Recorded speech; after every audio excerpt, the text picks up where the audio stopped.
It is officially spring. Pull that off. Oh, so pretty. Aloha. As you can see, we have the 3 spiral filter mat, the shallow area. Look at all that gunk in there. We are up and running.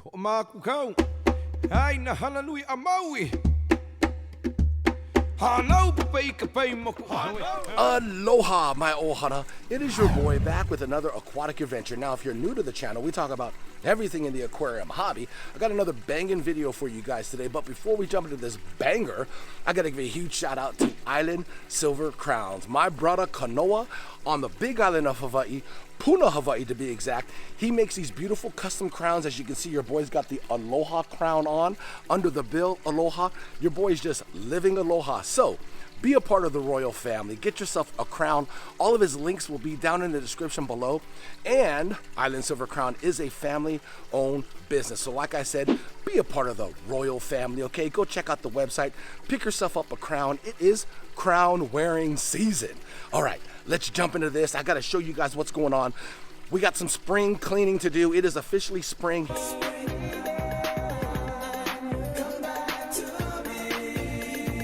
Let's jump into this video and start our first task of spring. I love this time of the season. Everything is just coming in really nice. All of the flowers are starting to bloom, creating an incredible backdrop for Tiki Falls. Even the birds are blooming. Check out the new birds that just sprung up within the last week or so.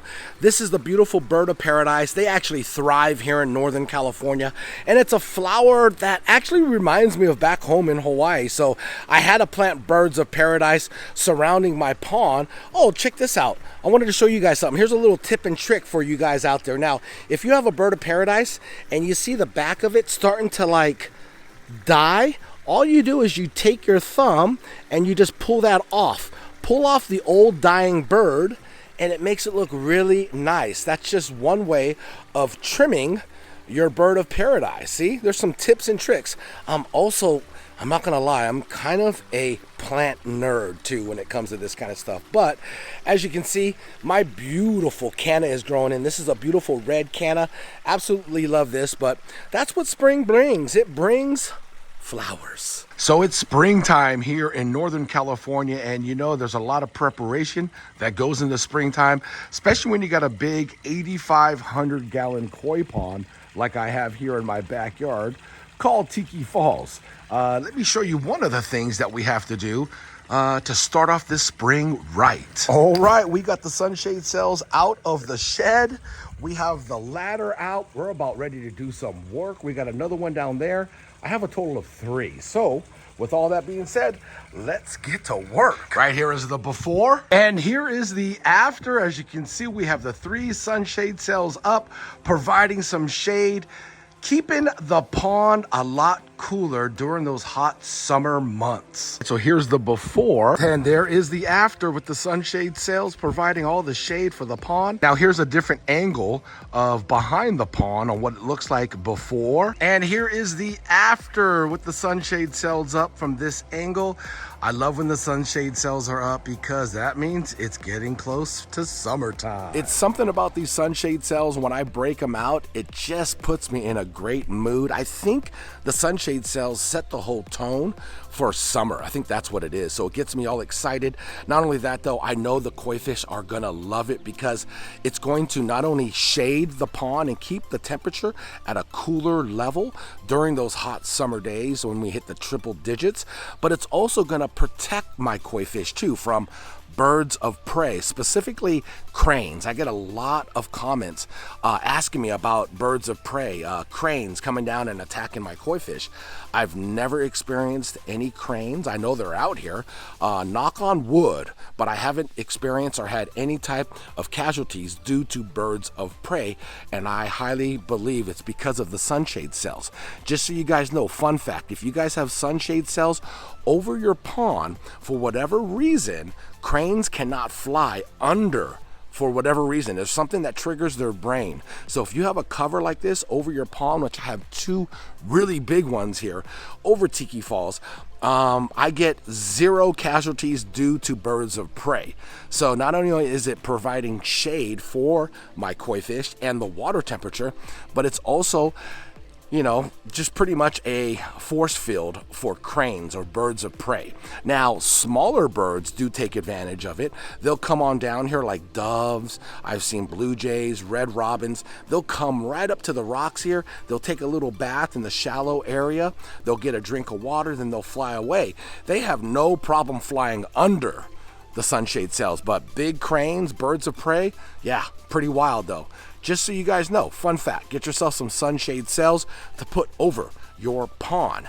Now we have to walk down to the skimmer where we got to do some basket cleaning. We got a couple baskets we need to clean out for spring. So let me show you what I got to do. All right, so I'm behind Tiki Falls right now where the plumbing is.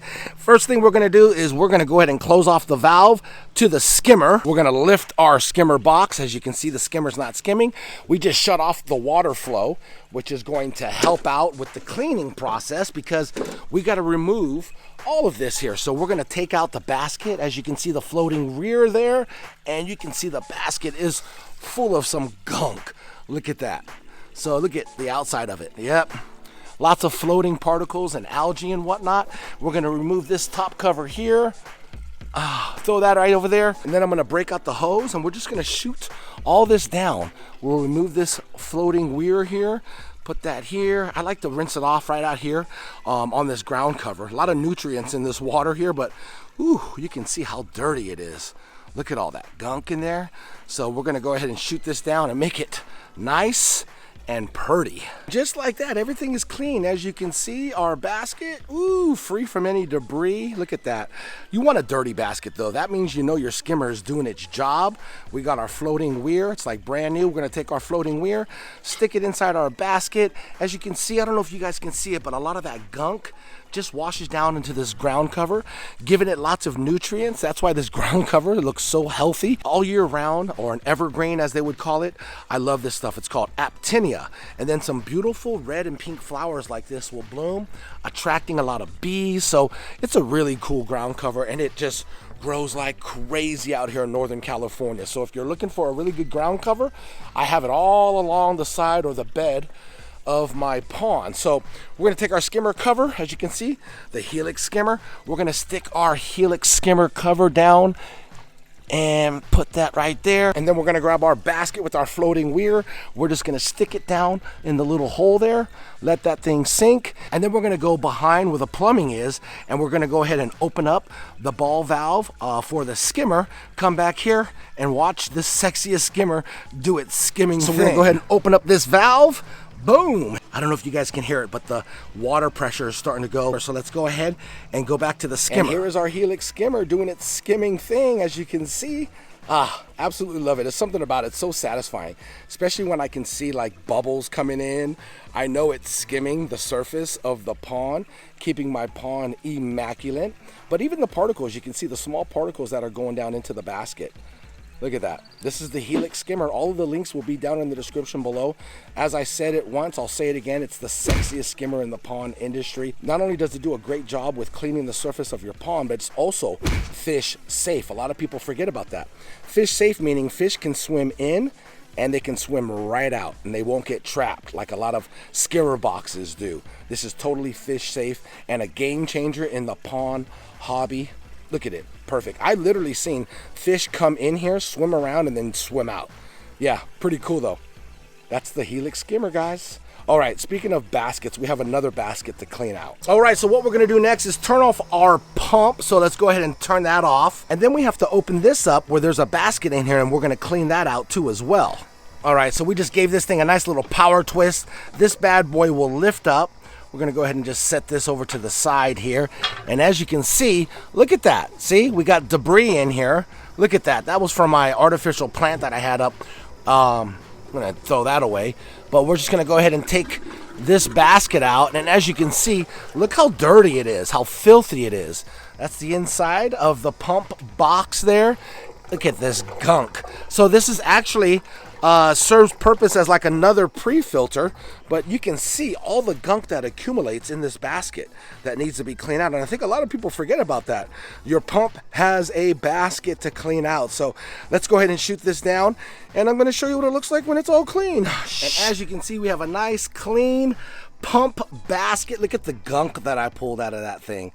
That's gnarly, right? Go ahead and set that right there. We're gonna go ahead and get our basket and stick it back inside the pump. All right, so we're gonna make sure that this hole matches down that pipe. It just sits right in there. They say to fill this up with water before you add the cover, so it could just start that siphon. So we're gonna go ahead and grab our hose and fill this up. We're just gonna go ahead and fill this little bucket area up. Once this thing gets full of water, we're gonna go ahead and put the cover on, and that way it keeps the siphon, and then we'll just go ahead and flip on our pump and we'll be good to go. As you can see, it's filling up with water. I think that should be right about right. As soon as that, there we go. All right, we'll shut that off. We'll go ahead and stick our cover back on, give it a nice little twist. As you can see, it says open, close, really easy. So we're gonna go ahead and notch this up really nice and tight, give it a nice watertight seal. So we got our pump turned on, RPM set. Water flow, you can see kind of through the window. You can see the water movement right there too as well. And yeah, everything's looking good back here. Go ahead and close that. Okay, so we cleaned out the skimmer basket. We cleaned out the pump basket. Now there's one more thing we have to clean out, which is the Mountain Tree Natural Pond Eco Filtration System. And I've done numerous videos on this filtration system. We're actually creeping up on 2 years with this natural pond filtration system, and I have nothing but great things to say about it. Now, isn't this fun, doing spring cleaning on a pond? That is the reason why my beautiful Tiki Falls 8,500 gallon koi pond and my beautiful Japanese koi fish look the way they do, because your boy is constantly cleaning his pond, making it look magnificent. I'm going to show you guys a little bit more in detail about the filtration system that I'm running on filtering 8,500 gallons of koi pond. All right, we're going to break it down. I'm going to do something that I've never done before on my channel. Okay, so I'm going to show you how this pond filtration system works. So let's go up to the top. OMGZ, look how nasty this filtration system is. It's so dirty. It definitely needs its spring cleaning. You can't even see the filter brushes. It's so caked on. Look at the filter mats. Those are just caked with just a ton of gunk. And then we have, of course, our lotus root bacteria house. This is where all of our beneficial bacteria is being stored, and you can see the aerators are just pumping. So there's 2 types of beneficial bacteria inside this unit. There's aerobic and anaerobic beneficial bacteria. That's beneficial bacteria that needs oxygen, and then there's beneficial bacteria that doesn't need oxygen. So we have both in this filter box. Now we have our UV sterilizers, so I'm going to go ahead and unplug those. I'm going to unplug the aerators, and then I'm going to clean this out. I'm going to show you the steps that I do to clean this. It's super easy to do. And if you guys were wondering, this filter box holds about 125 gallons. So basically it's like a 125 gallon sump. You can kind of just say that, I guess, for my pond. Now I'm going to show you and go into more detail than I ever have before in any of my videos on this filtration system. Not only are we going to clean all this up, but I'm going to take this out and I'm going to show you the bottom of this filtration box. So let me go ahead, turn everything off. I'm going to come back up here. All right, so we turned everything off. You can see the lotus root bacteria house. Ooh, so healthy, packed with all that beneficial bacteria. And then you can see everything is still full. This thing holds about 120 gallons, like I said, and you're going to see how fast this thing empties out, which is amazing, okay? So basically I come over here. This is the intake pipes, okay? These 2 pipes is where the water comes in from the pond and it enters the filtration system. Now at the bottom here is a bottom drain. So it is tied to this little ball valve. I'm just going to turn this, watch, turn it. It's opening out and it's flushing out the back side of the green belt, which all that good water is going to nourish all that grass, which is kind of cool. I don't have any neighbors behind me, so I can actually drain this water right into the grass. As you can hear, look at it. That's how fast it drains it. It's already empty.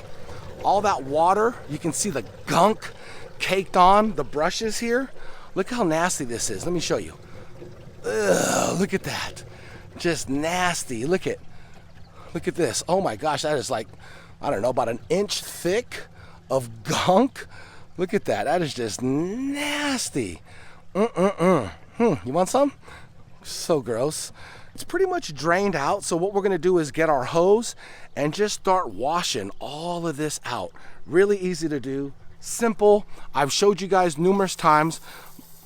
You can see that beautiful fluorescent green of mountain tree coming to life. All right, so I took off all of the filter brushes. I took out all the filter mats. They're right here and right here. So as you can see, I'm just cleaning out this back chamber here, pushing all the muck down into this chamber, and then eventually the muck goes into this last chamber and then out of the bottom drain there. So we kind of go in that order. Also, this filter box is slanted. It's going down, leading towards the bottom drain. So it's all gravity fed. So it goes out there. I have that pipe right there that actually goes and sends all that muck water into this grassy area. That's fertilizing the grass back there too as well. So grab my hose here. It's on like a shower mode. And we're just gonna push all of this muck. This chamber's pretty much clean here. And then we're just gonna use this hose and kind of just push all of this remaining muck that's in this chamber here out the bottom drain. And like I said, we're doing a nice, thorough spring cleaning on the filter box. I don't normally clean it like this, but I figured, you know what? I'm gonna do a nice thorough spring cleaning on the filter. As you can see, all the chambers are pretty much nice and clean. And then that way you guys have a better understanding on how this mountain tree natural filtration ecosystem works. I'm gonna go ahead and grab the star filter brushes and just clip them on this. So they just clip on just like that, and we slide them down super easy, as you can see. Right? So now that we have the star filter brushes in, we're going to put in the spiral filter mats by Mountain Tree. It goes corrugated plastic piece there, and then it goes spiral filter mat, corrugated plastic piece, spiral filter mat. This keeps a nice flow of water when it's got a little bit of a separation in there. As you can see, the corrugated plastic, it's got the little divots in there, and then we just go in that order. In the meantime, we are going to fill this up. While I'm putting that in, we closed off the valve, so now this is going to fill up. It's about 120 gallons of water. We're going to put our MICROBE-LIFT Aqua Extreme in here to get rid of all of the heavy metals and the chlorine and chloramines that's in our city water. We're also going to add some beneficial bacteria to this from MICROBE-LIFT. It's the Pond PL, and it's going to give this a nice little jump start before we actually open the valve for it to go back into the pond. We are up and running. We got the aerators on. We turned on the UV sterilizers, so everything's up and running. I just wanted to show you guys a real deep spring cleaning on the Mountain Tree Natural Eco Pond Filtration System. Woo! We just completed the ultimate spring cleaning checklist. Let's go down the list. We got the sunshade cells up. Check. The basket to the skimmer cleaned out. Check. The basket to the pump cleaned out. Check. And then of course the deep spring cleaning of the Mountain Tree Natural Pond Eco Filtration System cleaned out. Check. Your boy is exhausted. Now it's time to relax and enjoy the fruits of my labor with some nice juice. I call this daddy juice. Don't worry, we're going to be doing some more videos on the pond because there's some more things that I do add, some more tips and tricks for the summer for the pond. And I think you guys will find all of these tips and tricks very useful. So take care, my ohana. I'll see you guys in that next video. Okoli muluna, as it says on the glass. Much love and aloha. Ano pay kapay muku hawa ihukia ela imana yakalani. Ano pay kapay muku hawa ihukia ela imana yakalani.